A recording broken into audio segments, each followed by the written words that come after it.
Hello বন্ধুরা, welcome to our channel Bong sports আড্ডা। নিয়ে চলে এলাম আরও একটা আপডেটেড ভিডিও। এই ভিডিওটায় কথা বলবো Mohammedan sporting club, east Bengal, Mohun Bagan, তাছাড়াও ভারতীয় ফুটবলের আপডেট নিয়ে। তাহলে আর দেরি না করে ভিডিওটা শুরু করা যাক। ভিডিওটা শুরু করব চেন্নাই এফসির একটা আপডেট দিয়ে।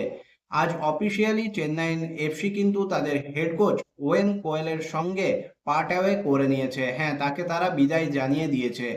দুপক্ষ মিউচুয়াল আন্ডারস্ট্যান্ডিং এর মাধ্যমে কিন্তু কন্ট্রাক্ট টার্মিনেশন করেছে এবং চেন্নাই এফসি তাদের হেড কোচ ওয়েন কোয়েলকে কিন্তু ছেড়ে দিয়েছে। এরপর চলে আসবো পরবর্তী আপডেটে। কালকে কলকাতা ফুটবল লিগে ম্যাচ রয়েছে ডায়মন্ড হারবার এফসি। এই মুহূর্তে ডায়মন্ড হারবার এফসি 4 ম্যাচে 3টা জয়, একটা ড্র করে 10 পয়েন্ট নিয়ে লিগ তালিকায় চতুর্থ স্থানে রয়েছে গ্রুপ বিতে। কালকে তাদের ম্যাচ রয়েছে ইউনাইটেড কলকাতা স্পোর্টস ক্লাবের বিরুদ্ধে। এই ম্যাচটাও জিততে চাইবে ডায়মন্ড হারবার এফসি এবং এই ম্যাচটা জিতলে তারা কিন্তু আবারও প্রথম 3-এ উঠে আসবে।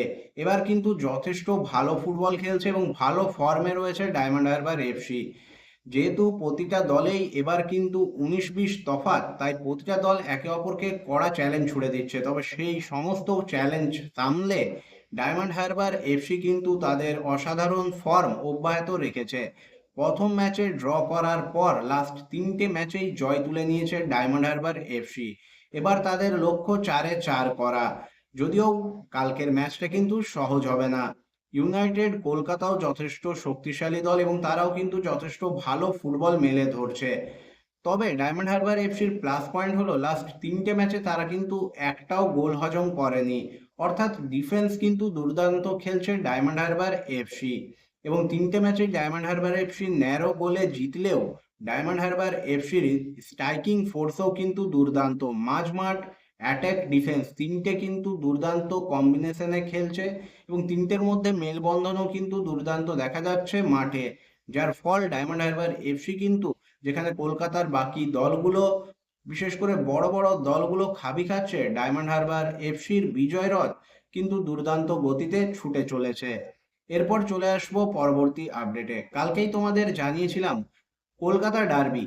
হ্যাঁ, এই মরশুমের প্রথম ইস্টবেঙ্গল মোহনবাগানের ম্যাচ, যা 19 তারিখে কলকাতা ফুটবল লিগে হওয়ার কথা, সেটা কিন্তু পোস্টপন্ড বা তার ডেট পরিবর্তন হতে পারে এবং আজকে তার কিন্তু অফিসিয়াল কনফার্মেশনও চলে এসছে।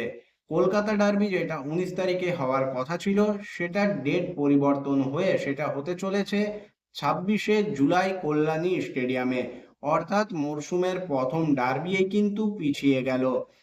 তবে যাই হোক, আমাদেরকে কিন্তু ডার্বির জন্য আরো বেশ কয়েকটা দিন অপেক্ষা করতেই হবে, কিছু করার নেই। এটাই ভালো যে কলকাতা ডার্বির ডেটটা ঘোষণা হয়ে গেল, যে সেটা আর পড়ে থাকলো না। এরপর চলে আসবো পরবর্তী আপডেটে এবং আজকের ভিডিওর শেষ টপিক নিয়ে। মোহামেডান স্পোর্টিং ক্লাব, তাদের দুঃসময় কিন্তু এখনো অব্যাহত। ইনভেস্টার সমস্যা, পরপর ব্যান, এগুলো তো ছিলই। সিএফএল-এ মনে হয়েছিল মোহামেডান স্পোর্টিং ক্লাব ঘুরে দাঁড়াবে, তবে সেই সিএফএল-এও মোহামেডান স্পোর্টিং ক্লাবের ভাগ্যে আরও একটা হার জুটলো আজকে খিদিরপুরের বিরুদ্ধে। প্রথম ম্যাচে ড্র করার পর মোহামেডান কিন্তু পরপর দুটো ম্যাচেই পরাজয়ের স্বাদ পেল। খিদিরপুরের বিরুদ্ধে আজকে মোহামেডান স্পোর্টিং ক্লাব নেমেছিল এবং সেখানে খিদিরপুর কিন্তু খেলার মাত্র 11 মিনিটের মাথাতেই নওরেম মিতাইয়ের গোলে এগিয়ে যায়। যদিও এই গোলটা শোধ করতে মোহামেডান স্পোর্টিং ক্লাবকে বেশিক্ষণ অপেক্ষা করতে হয়নি। 27 মিনিটের মাথায় পেনাল্টি পায় মোহামেডান স্পোর্টিং ক্লাব। সেখান থেকে গোল করে দলকে সমতায় ফেরান সজল বাগ। এরপর দু দলেই কিন্তু বিরতিতে যায়। বিরতি থেকে ফিরে এসে আবারও কিন্তু এগিয়ে যায় খিদিরপুর। এবারও গোল করেন নওরেম মিতেই। এই গোলটার পর মোহামেডান স্পোর্টিং ক্লাব কিন্তু তেড়ে ফুঁড়ে ওঠে গোল পরিশোধ করার জন্য এবং যার ফলস্বরূপ আরও একবার সমতায় ফেরে মোহামেডান স্পোর্টিং ক্লাব এডিশন সিংয়ের গোলে 83 মিনিটের মাথায়। যদিও মোহামেডান স্পোর্টিং ক্লাবের এই সমতায় ফেরা দীর্ঘস্থায়ী হয়নি, আবারও মোহামেডান স্পোর্টিং ক্লাবকে পিছিয়ে পড়তে হয় নওরেম মিতেইয়ের 87 মিনিটের মাথায় করা গোলে।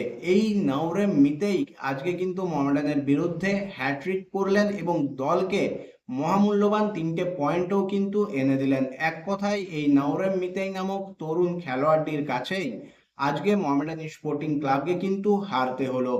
দুবার সমতায় ফেরার পরেও মোহামেডান স্পোর্টিং ক্লাবের ডিফেন্সের ভাঙাচোরা অবস্থার জন্য আজকের ম্যাচ থেকেও কিন্তু পয়েন্ট হারালো মোহামেডান স্পোর্টিং ক্লাব। এই ম্যাচটা থেকে 1 পয়েন্ট পাওয়া উচিত ছিল মোহামেডানের। তবে ডিফেন্সের যা হাল, তাতে বাকি ম্যাচগুলোতে মোহামেডান স্পোর্টিং ক্লাব কিভাবে খেলবে সেটাই এখন দেখার। কোচের হাতেও কিন্তু প্লেয়ার কম, বেশ কিছু প্লেয়ারকে মোহামেডান স্পোর্টিং ক্লাব রেজিস্ট্রেশন ব্যানের কারণে সাইন করাতে পারছে না, রেজিস্ট্রেশন করাতে পারছে না, যা কিন্তু দলের খেলায় প্রভাব ফেলছে এবং তা আমরা দেখতেও পাচ্ছি। এখন আমরা শুধু আশা করতে পারি এই যে মোহামেডান স্পোর্টিং ক্লাবের সমস্যা ব্যান নিয়ে, সেটা যাতে জলদি মিটে যায়, জলদি ক্লাবে নতুন ইনভেস্টার আসুক, তারা এই ব্যান ট্যান ব্যাপারগুলোকে ক্লিয়ার করুক, যাতে মোহামেডান স্পোর্টিং ক্লাব যে সমস্ত খেলোয়াড়কে ফাইনাল করে রেখেছে তাদের রেজিস্ট্রেশন করিয়ে সিএফএল-এ একটা সম্মানজনক অবস্থায় এই মরশুমটা শেষ করতে পারে। ডুরান্ড কাপ, আইএসএল যদি হয় সেখানে কি হবে সেটা পরের ব্যাপার, কারণ দল গঠনের কাজে মোহামেডানের আর যেটুকু সময় আছে তার মধ্যে দল গঠন করা মানে এই মরশুমটাও কিন্তু গত মরশুমের মতোই যাওয়া। কারণ ভালো খেলোয়াড় পাওয়া আর কিন্তু সম্ভব হবে না, বিশেষ করে ভারতীয় খেলোয়াড় যারা ফ্রি এজেন্ট ছিলেন বা যাদেরকে ক্লাবগুলো ছেড়েছে, তারা প্রায় সকলেই কোনো না কোনো দলে যোগদান করেছেন। তাই মোহামেডান স্পোর্টিং ক্লাবকে সেই জোড়াতালি দিয়েই চালাতে হবে। তবে মন্দের ভালো, ইনভেস্টর যে আসার সম্ভাবনাটা তৈরি হয়েছে, যেটা প্রায় ফাইনাল স্টেজে রয়েছে, সেটা যত জলদি হয় তত জলদি দলের জন্য মঙ্গল। কারণ সিএফএল-এ মোহামেডান স্পোর্টিং ক্লাবকে কিন্তু ফরদিন আলী মোল্লা, ইসরাফিন দেওয়ান এই ধরনের খেলোয়াড়গুলোর প্রয়োজন। কারণ দলটার ছন্ন ছাড়া অবস্থা কিন্তু চোখে আঙ্গুল দিয়ে দেখিয়ে দিচ্ছে এই প্লেয়ারগুলোর অভাব। মেরাজউদ্দিন ওয়াডুর কিন্তু কিছু করা নেই, তিনি যে দল পেয়েছেন সেই দল নিয়ে তিনি কিন্তু যথাসাধ্য চেষ্টা করছেন। হ্যাঁ, খেলোয়াড়েরাও চেষ্টা করছেন, কিন্তু অনভিজ্ঞতা এবং প্লেয়াররা যারা এসছেন তারা সকলেই নতুন।